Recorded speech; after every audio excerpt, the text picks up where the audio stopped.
You don't get a trial. You don't get chains. You get a sentence. Leave before nightfall. The tribe doesn't shout. They don't need to. The fire crackles between you, and beyond its glow waits the dark. No shelter, no stored food, no one to keep watch while you sleep. Just wind, cold, and the low sounds of predators that hunt in packs. Most people imagine ancient punishment as execution, a spear, a stone, quick and final. But exile was worse. Death is immediate. Exile is slow, alone, unforgiving. You would have 24 hours to gather what you could carry. After that, every snapped twig behind you would feel like a warning. Every shadow would stretch longer. Hunger would arrive first, then fear, then something deeper. What most people don't realize is that for 99% of human history, survival was impossible alone. And your brain still reacts to exclusion as if you're standing at the edge of that firelight. To understand why exile was terrifying, you have to understand the math of survival 20,000 years ago. Nothing was designed for one person. Hunting large animals required coordination, planning, and timing. One hunter could wound a mammoth. It took many to bring it down. Gathering demanded shared knowledge, who remembered which routes were safe, which berries turned deadly after frost. Fire had to be fed constantly. If it died in winter, starting it again could mean frozen fingers and fatal mistakes. And then there were injuries. Archaeological remains show individuals with healed fractures and crushed legs who lived for years afterward. Alone, they would have died within days. They survived because someone carried them, fed them, kept them warm. This was a world of -30-degree winters, predator-rich plains, no stored food, no permanent shelter. Today, you can live alone in an apartment. Back then, solitude equaled starvation.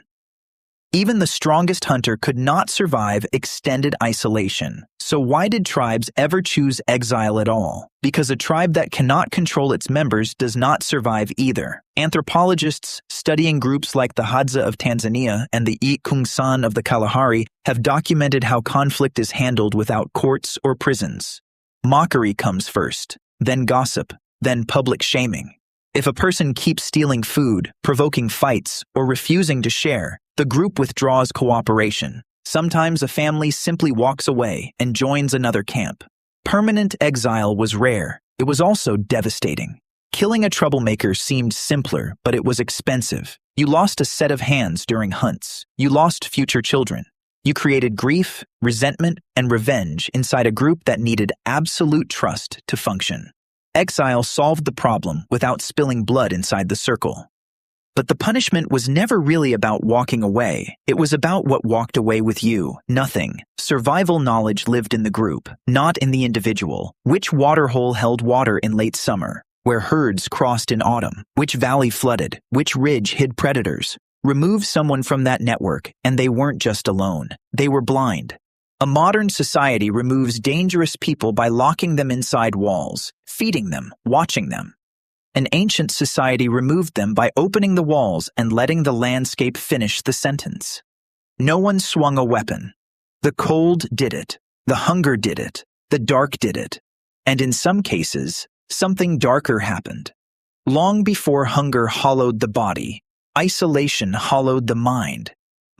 Modern studies on solitary confinement show what happens when humans are cut off from others. Within days, many prisoners report anxiety spikes. Within weeks, hallucinations, paranoia, memory lapses. Some lose their sense of time. Others lose their sense of self. Cognitive decline follows. The brain, deprived of social input, begins to fracture. Now, remove the walls. Prehistoric exile meant no food security, no predictable shelter, no certainty that sleep would end in waking. Every sound in the dark carried threat.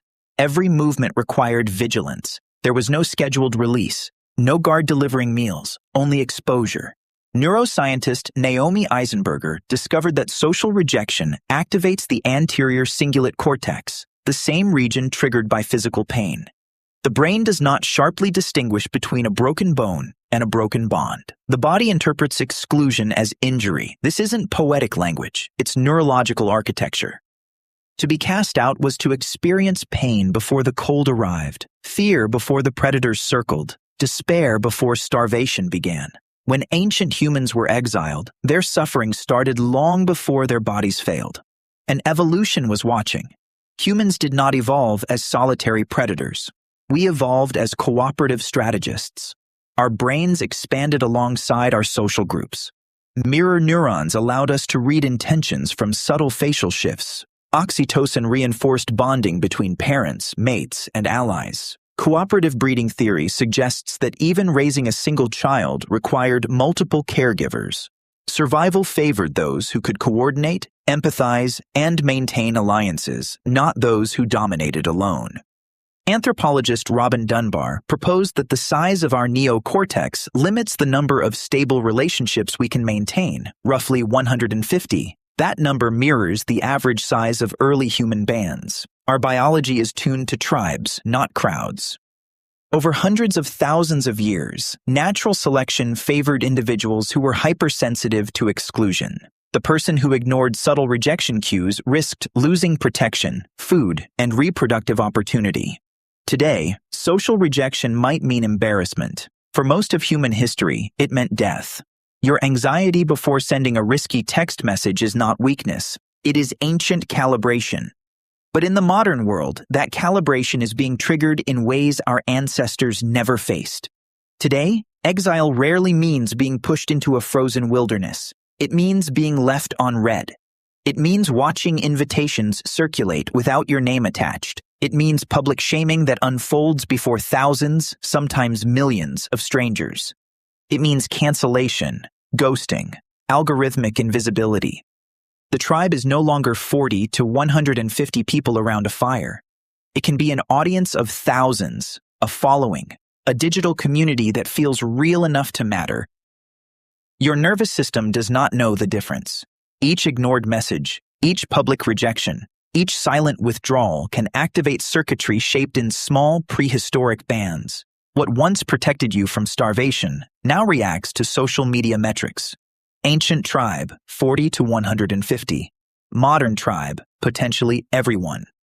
Have we built a world where exile happens daily, psychologically, even if not physically? We celebrate independence, self-reliance, the idea that needing others is weakness. But our biology was forged in interdependence.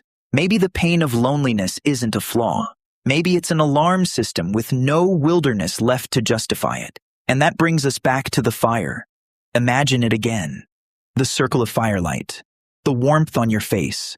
The dark pressing in from every side.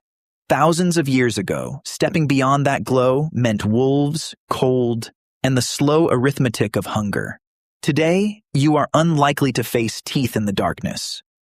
But your brain doesn't know that. It still measures safety and belonging. It still flinches at silence. It still aches when it feels unseen. The worst punishment was never pain. It was being unprotected, unremembered, unclaimed by the group that kept you alive.